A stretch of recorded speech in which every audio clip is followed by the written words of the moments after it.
Bonsoir à tous, je me présente, je m'appelle Blackfire. J'ai une info, vraiment vous êtes pas prêts. Et je vais vous dire ce que je vais en penser parce que j'avoue que ça m'a fait réfléchir un petit peu. À la base, le film Morbius, il devait avoir les trois Spider-Man, c'est-à-dire Tobey Maguire, Tom Holland et Andrew Garfield. Il se dit que le Morbius qu'on aurait vu aurait été rattaché à Tom Holland et que les trois Spider-Man auraient combattu Morbius. Et je sais pas pourquoi, bah, je trouve que en fait c'est plutôt intéressant. C'est assez intéressant l'idée.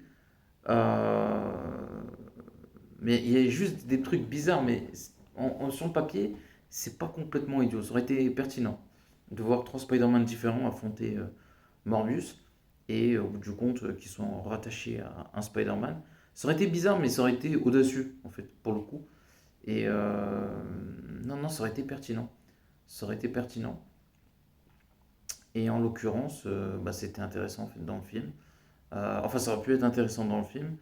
Je peux pas vous dire pourquoi ça s'est pas fait. Euh, Ça aurait été forcément peut-être mieux que l'original. Parce que le premier film, il est dur, hein. Le premier film, il est dur, Morbus. C'est pas le pire, hein.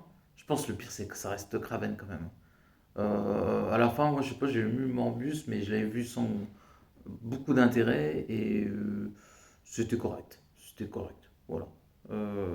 D'ailleurs, c'est assez marrant. Un jour, il faudrait que je fasse un classement des films de Sony. Le pire, pour moi, ça restera toujours Kraven. Vous allez être surpris. C'est dur, je sais pas c'est lequel le pire entre Venom et Madame Web. Les deux sont mauvais, hein. Mais bizarrement, j'ai mieux apprécié Madame Web. J'ai mieux apprécié Madame Web.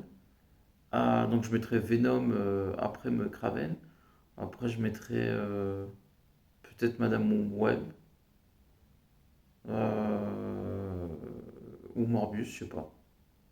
Et non, alors, non, le pire aussi, non, c'était en fait c'est Kraven, Venom 2, Venom 1, Madame Web, Morbius et Venom Last Dance. Voilà, un truc comme ça.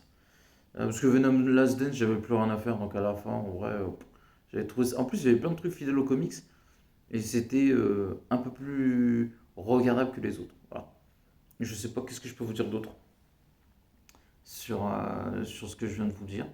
Mais voilà, à la base, il y avait les trois Spider-Man contre Morbius et voilà, je n'en sais pas plus. Je sais pas quoi en penser en fait. Mais en vrai, ça aurait pas été complètement. C'est pas la pire idée que j'ai entendue de Sony, donc du coup, je suis un peu. Voilà. Après, moi, le truc que je comprends pas, c'est pourquoi. Ce qui est expliqué, c'est pourquoi Morbius serait obsédé par le Spider-Man de Tobey Maguire.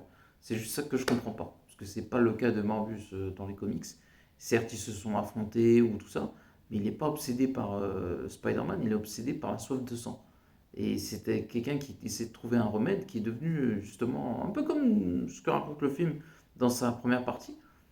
C'était quelqu'un de malade qui voulait trouver quelque chose pour se soigner lui. Et les gens de son peuple et plus, et après il est devenu un vampire. Et il a essayé de soigner sa soif. Et du coup, ben, au début c'était un peu difficile, donc il s'est forcément heurté à Spider-Man. Mais ils ont une relation assez complexe, parce que Morbius a déjà aidé Spider-Man, ils se sont déjà affrontés. C'est un anti-héros, Morbius, hyper intéressant.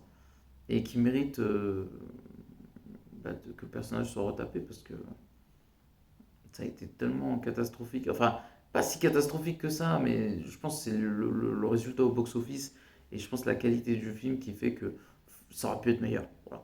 Clairement, ça aurait pu être meilleur. Donc, voilà, c'est tout ce que je vais dire, donc n'oubliez pas de commenter, like la vidéo, et à la prochaine. Ciao.